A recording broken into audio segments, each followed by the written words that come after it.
What's up, everybody? I'm Colin, and I'm here today to talk to you about how to use a Chinese cleaver.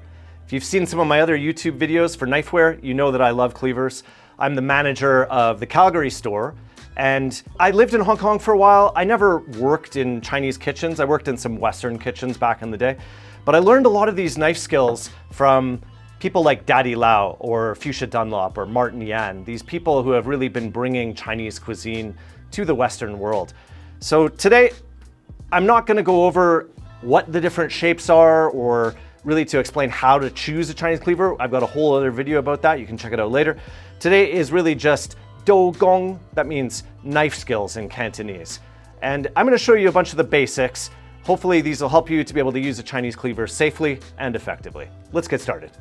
First things first, when you grab a knife, any knife, whether it's cleaver or not, you should find the balance point. This will give you the most control. So I like to use 2 fingers, hold it nice and low to the cutting board in case you drop it, figure out where that balance is, leave your index finger there, put your thumb on the other side of it, wrap your hands around the handle. Now, with a heavy blade like this, you might need to reach out a little bit further.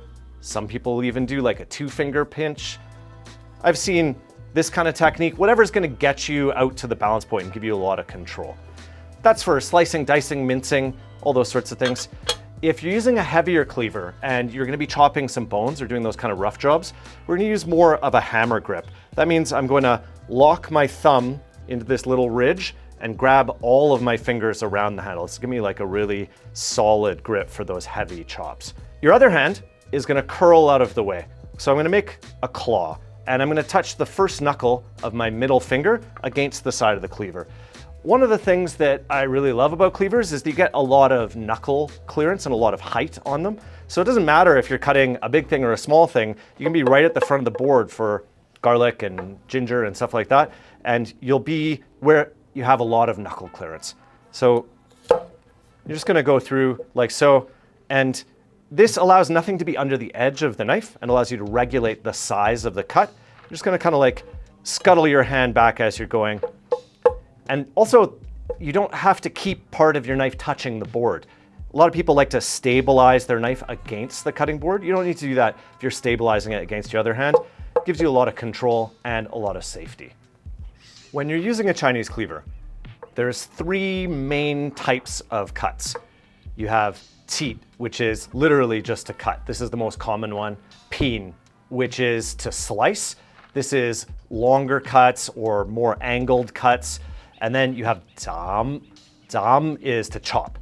And for the first 2, teat and pin, you're really gonna be sliding the edge. If it's a teat, it's more like what in the West we might call a chop, where it's kind of diagonally, you're always sliding the edge. A sharp knife cuts by sliding. And you know, as sharp as these knives are,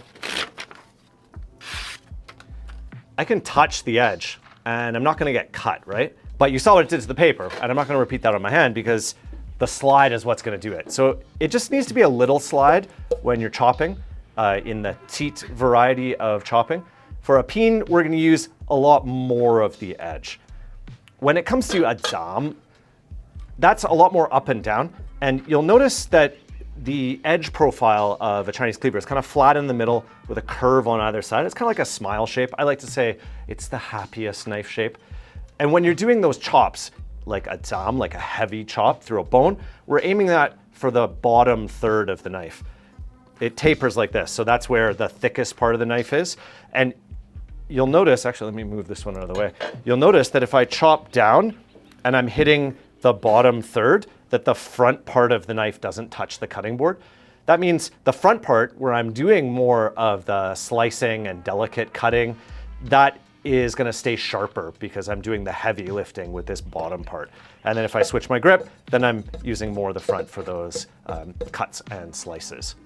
I'm gonna get started with some ginger here. I'm just gonna peel it really quickly with a spoon. I suppose I could do this with a cleaver as well.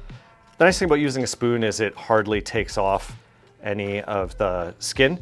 I could always toss this skin into my stock bag. I don't like to waste stuff. Plus also, this is a really beautiful spoon from Umeshiso, so I'm kind of happy to be using such a nice tool. We're gonna do some teat, some just like basic cutting here.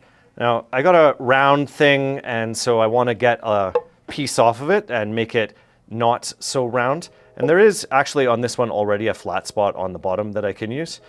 If there wasn't, I would cut a little piece off.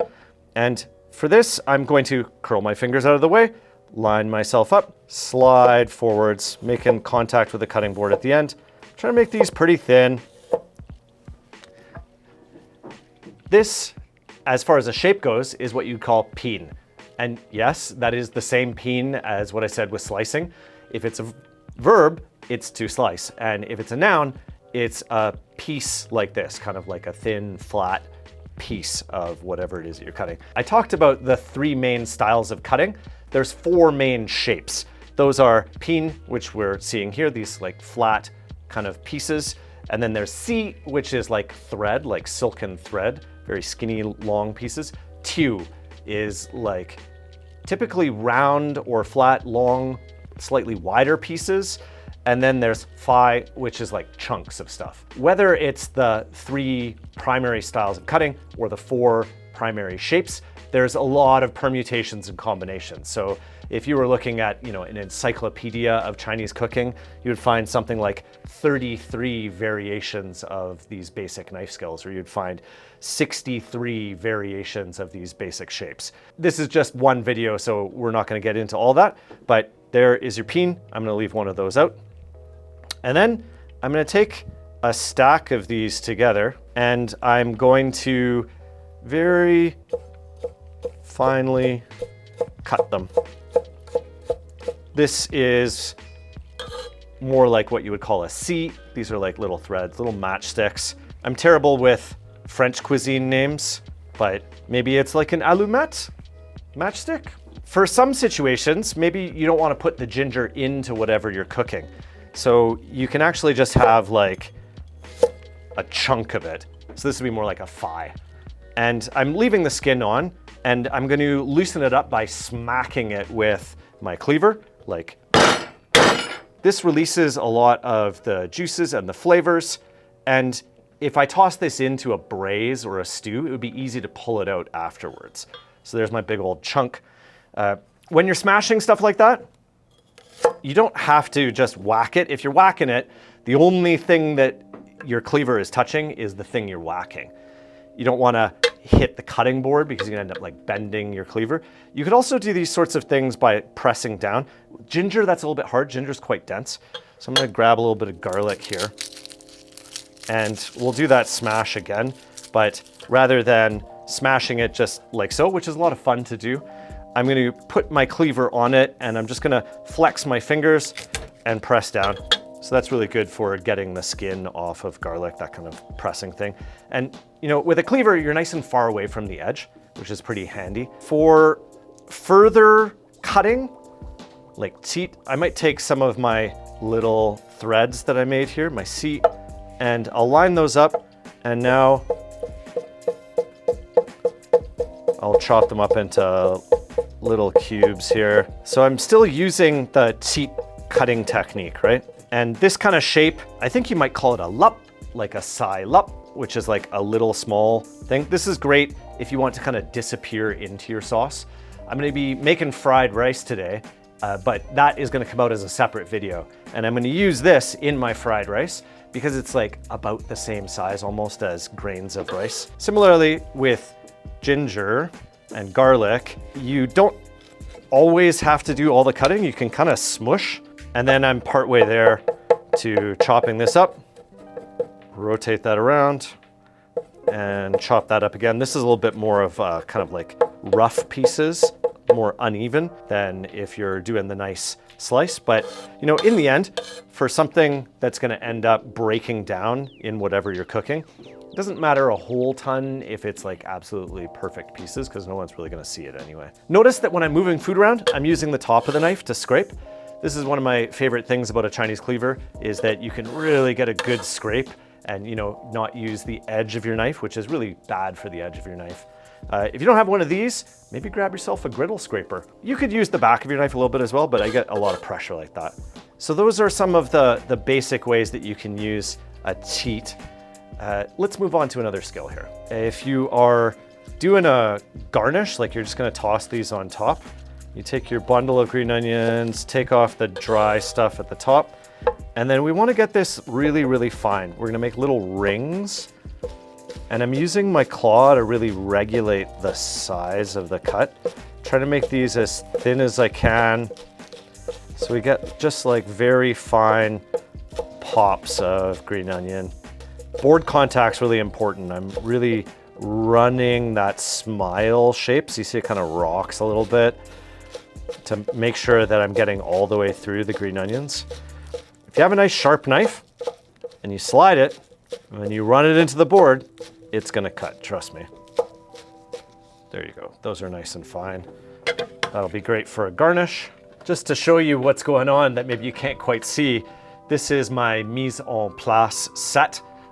These are from Yakumi. They're really, really handy because I can cut up all the stuff that I need for when I'm stir frying, which happens very, very quickly over high heat. So I don't want to be, reaching for stuff and messing around. If I needed to put this away, it's got a lid on it, so I could toss it in the fridge, do all that prep later. So yeah, I'm not just tossing all my stuff onto the counter, I'm putting it in my nice mise pan here. Here's another variation of so resulting in a different sort of shape, right? The same technique, different shape. Rather than just coming straight off the end and making those tiny little rounds, I'm gonna take a really steep angle, and the first cut is not the one I'm looking for. It's these next cuts. What I'm doing is making horse ears. And you can do this kind of thing with chili peppers as well, which I will do in a second here. But anything that's kind of got this nice long shape, it provides some variety, right? It's nice to have some kind of different shapes. At the same time, in some cases, it's nice to have things all the same shape. But for the horse ear, yeah, you want a really steep angle. Same thing now with some chili peppers. These are real spicy. And I'm gonna cut them a little thinner than the green onion, because I don't want them to overpower the dish. So now I have my horse ear garnish. That'll be pretty when I go to make my fried rice. Into my mise pan. Yes, my mise pan. In case you missed it the first time and you think I'm dumping my stuff all over the place. Yeah, after you've been chopping chilies like that, don't touch your eyes. In fact, don't touch your mouth. That would be bad. Just don't touch anything. The cleaver's fine, the cleaver can handle it. I'm gonna use this awesome TKG peeler here to, woof. Yeah, that is really sharp. Toss all this, but normally I would put those peels in my stock bag. And then I'm going to do a roll cut. Maybe I probably don't need 2 carrots for this. I'm gonna grab an extra thin cleaver here. Roll cutting is similar to an oblique cut, I think, in French cuisine, except it's not meant to be as even. It's actually meant to be a little bit more different sides. We're trying to increase the surface area. So this is really great for longer cooked things, braises, and that sort of stuff. So I made a cut on a steep angle. This is a bit like what I was doing with horse ear cut, right? And now I'm going to rotate it 90 degrees and cut across that, and rotate it 90 degrees and cut across that. So I think the oblique cut ends up being almost like even V's, and this actually creates a lot more surface area. And if it's not exactly 90, I've heard people say rotate at 45 or 180, depending, but this is still just that kind of cheat cut. It's more what's happening with my non-knife hand that's creating this kind of shape.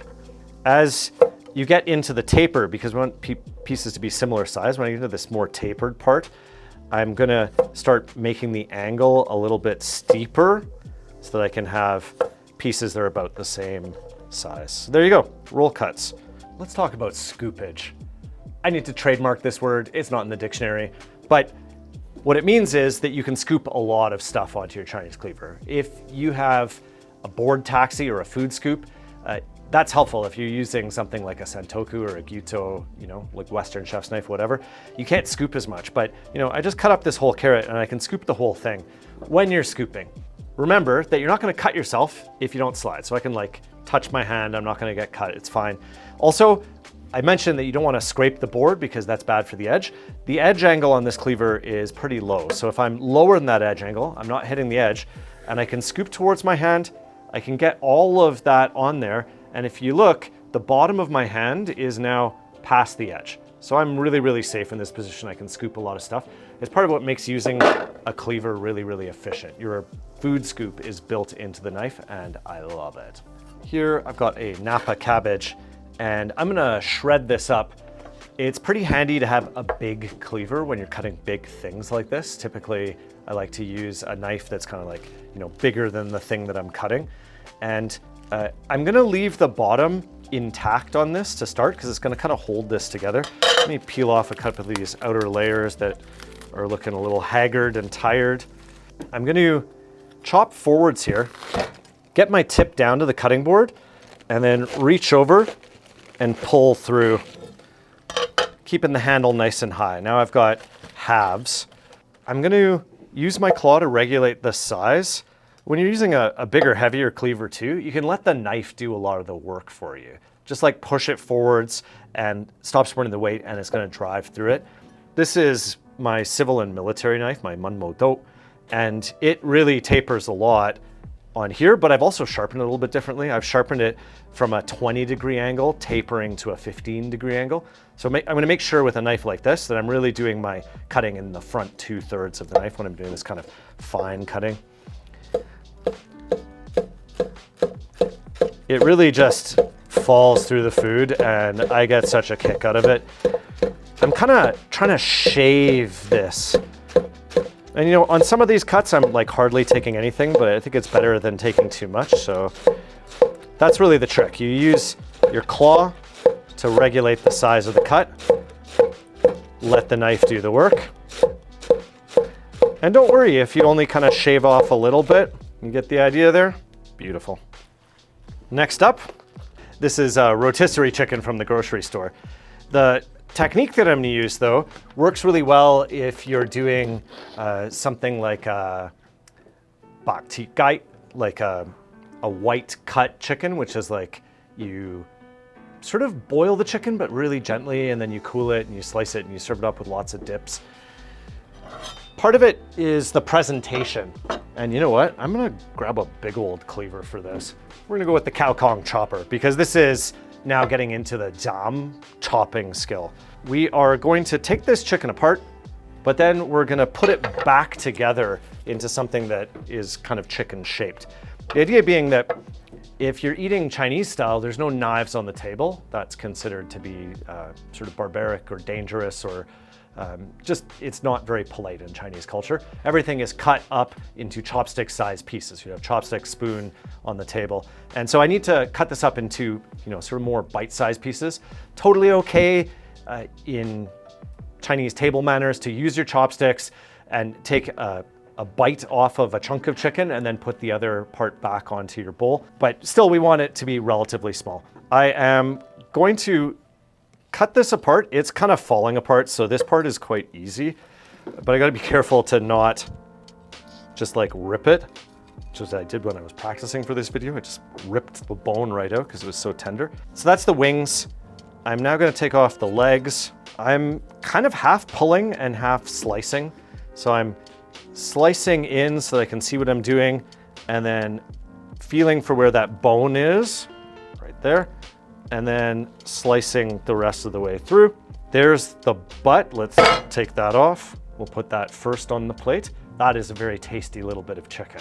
So whoever gets that is quite lucky. Now I'm going to go through the back, which is pretty easy to do when it's this well cooked. I'm going to make a little horizontal cut here and see if I can't pull this all out in one go. There's the keel bone in there, which I need to dig out. Get my cleaver in, and we're just gonna pull this up. Yeah, this thing is really tender. This is coming out so easy. Take the leg apart at the joint. For the wing here, we have the wing tip, the flat, and the drumette. I wanna separate out the drumette from the rest of it. I'm trying to keep this as intact as possible. So I'm just like popping the joint a little bit to make it easy to get in there. And like it's so tender, you could probably do this with almost any knife, but if you've got Japanese knives, if you've got like a super thin Gyuto or Santoku, very, very hard steel, they're gonna stay sharp a lot longer than something like a made in Hong Kong cleaver, but they're also more delicate. So when I'm doing this kind of stuff, I would either use a Japanese Hanasuki, which is thicker and sturdier, or reach out for one of these bigger cleavers. Okay, I've got some pieces here, and now it's time to start actually chopping this up. So this is that dam that I was talking about. So there's one breast. Oh, I guess this goes the other way. It goes like that. And the other breast.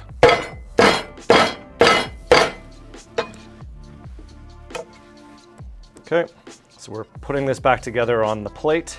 It'd be even better if I had the chicken head to put on there, which you see at a lot of banquets. I'm gonna put the wing up at the top here and there.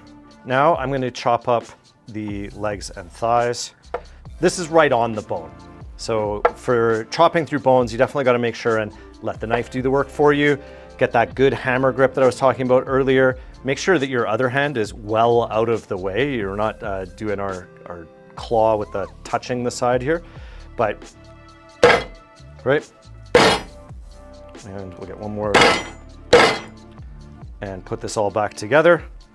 And those are nice clean cuts, right? There's no bone shards in there because the cleaver is nice and sharp. So I got a bit of a leg.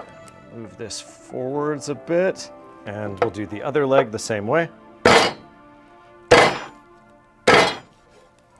I didn't quite get through on that last one. Did you notice I went through and then went back and forth to finish the cut? You can go again, but you can end up with kind of like uneven pieces. So ideally, if you don't quite get through on the first chop, rather than wiggling or scraping, which is not great for the edge of the knife, you just pull through to finish the cut. There we go. The chicken is all cut up into bite-sized pieces, but it's been put together as the shape of a chicken. Okay, everyone. I've got some really nice pork belly here. I'm gonna get into a little bit of double cleaver technique. So I actually have two of essentially the same knife here. These are the Sakai Takeuchi Inox Chukabocho, one of my favorites.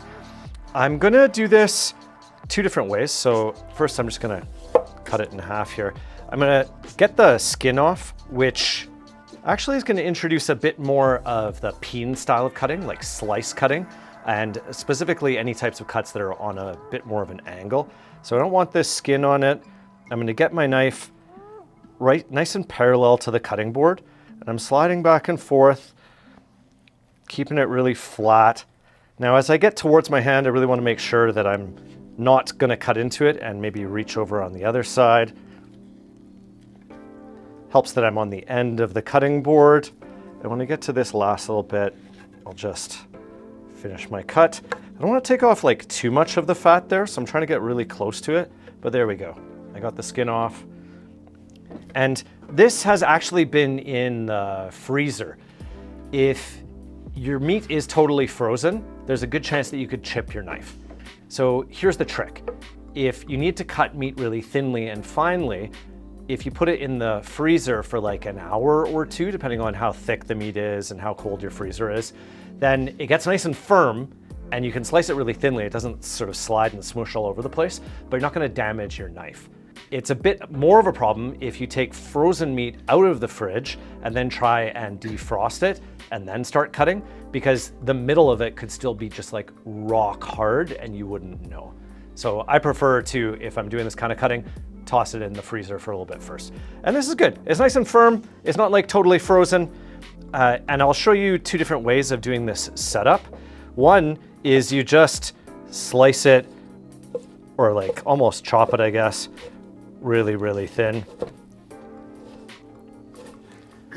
And then you have to go over it again the other way. And now we've kind of got like chunks, right? But this is a knife skills video, so I think I should do something a little fancier than that, right? I'm gonna cut across this and on kind of a 45-degree angle until my tip touches the board. And I'm not cutting all the way through. I'm using my tip hitting the cutting board to kind of regulate the size of my cut and to prevent me from cutting all the way through. If you watched my knife skills video where I was trying to reproduce the skills of viral Chinese chefs, I didn't know this trick at that point of letting your tip touch the board, but thank you to all the folks in the comments who pointed that out to me. I have continued to learn. You know, every day's a learning day. Practice makes progress. No one's perfect. I flipped it over. I'm gonna do the same thing on the other side. Cutting it pretty fine here. And I don't need to keep this together. I'm not trying to make lanterns out of it, although I've got something that's like pretty lantern-y, I guess, if I was to pull that apart. But then I'm gonna flip it over. And now I'm gonna cut across it this way. Again, kind of like scoring it, but not cutting all the way through. This time I'm on more of a 90 degree. The first cut was more of that 45. And then flip it over and we'll do one more, but this time I'm gonna cut all the way through. And at this point, I am using the shape of it to kind of like help me cut it up and cut it evenly without having it come apart. It's kind of like if you're dicing an onion, right? You leave the root intact and that holds it all together. That's kind of got a nice rough shape. And I'm gonna grab my other cleaver here. For this, it's almost like playing a drum. And so I'm going to make sure that I'm grabbing onto it with my thumb and my pointer finger, and that my other 3 fingers are a little bit looser around it so I can kind of flick a little bit back and forth if you've ever played drums. And I am using the edge for this, and I am chopping a little bit more straight up and down. This kind of technique would be like a fine chopping technique, which I believe you'd call dirk. And that is kind of something you could use for not just meat, but also like garlic and ginger. You could just like go through a bunch. So I'm gonna get myself set up, wrists lower than elbows, keep shoulders nice and relaxed, and then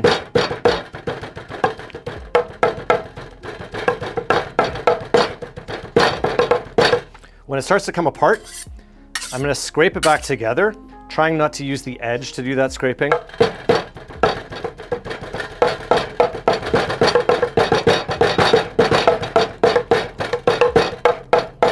Why wouldn't you just use a meat grinder, you ask? Well, texture. This results in a rather different texture. I'm gonna get some pieces that are pretty small and some pieces that are a little bit bigger, and it's not quite as uniform. It's not quite as like pasty. This could be really nice if you were making like a steamed egg dish where you mix your minced pork with egg and shiitake mushroom and fermented black beans and then steam it. You get stuff going everywhere. That's part of the joy. So I'll show you that you can see the kind of texture of that. That could also be really nice if you're doing like a 4 seasons dry fried green bean. Yeah, pretty tasty in those kind of dishes as well. Here we have a flank steak. Now we're getting into more of those peen kind of slicing techniques.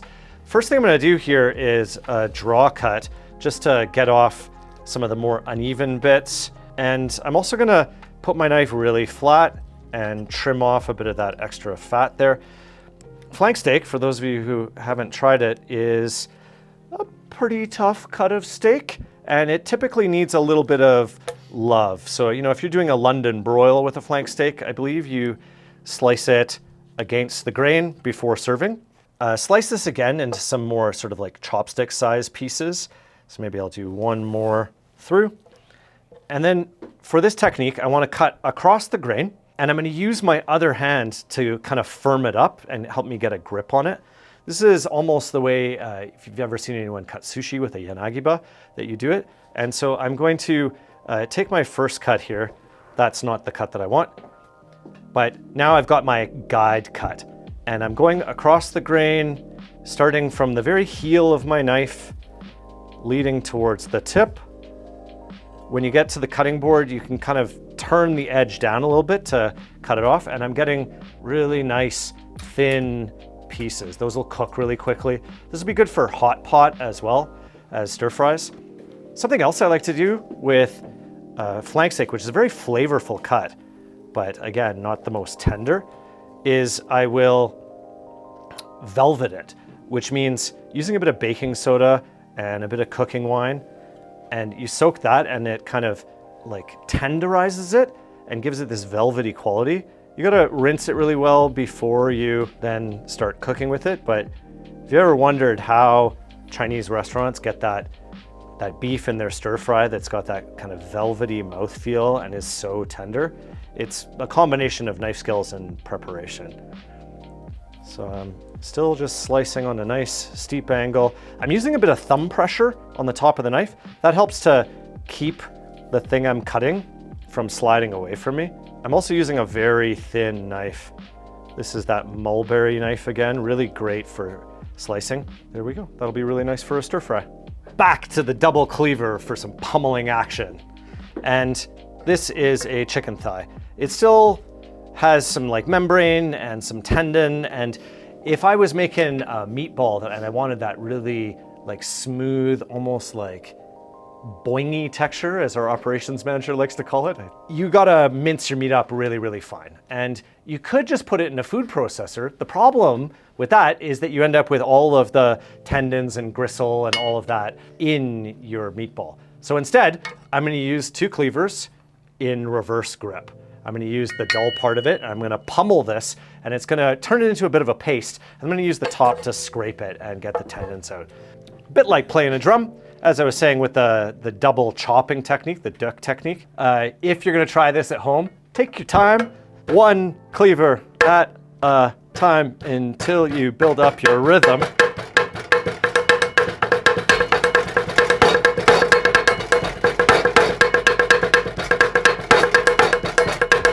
Now it's time to get a little bit of a scrape on. So I'm gonna start taking the meat a little bit at a time. As I'm going, I'm looking for those kind of white thread-like things, or like little tubes, which would be tendons. I'm also looking for this kind of like connective tissue. It's not the skin, because these were actually skinned. But I'm gonna try to get all that good bit of meat off of there and leaving behind this stuff. Notice I'm still not using the edge for this. I think I got most of the kind of like gristle and tendon out. There you go. Perfect for those boingy meatballs, look at that. All right, everyone. Thanks for watching. I hope you enjoyed and found that helpful.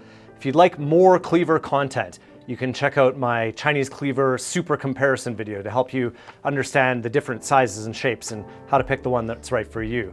You can check out the cooking live stream. It's a 2-hour live stream that I did. I make an entire meal from start to finish, cook it on the live stream. Still working on getting the recipes up online for that, but you can follow along with the video. I also have a hilarious video of me trying to reproduce the skills of some viral Chinese chefs. You can watch me win, you can watch me fail, you can have a good laugh along the way. If you are in a city where we have a Knifewear location, so that's Edmonton, Calgary, Ottawa, Toronto, and Vancouver, you can come down and take knife skills classes. We teach knife skills classes pretty much every week of the year, whether it's chopping veggies or butchering chickens. Lots of other great content on the YouTube channel. If you need a Chinese cleaver, hit up knifewear.com or come see us down at the store. Bye-bye.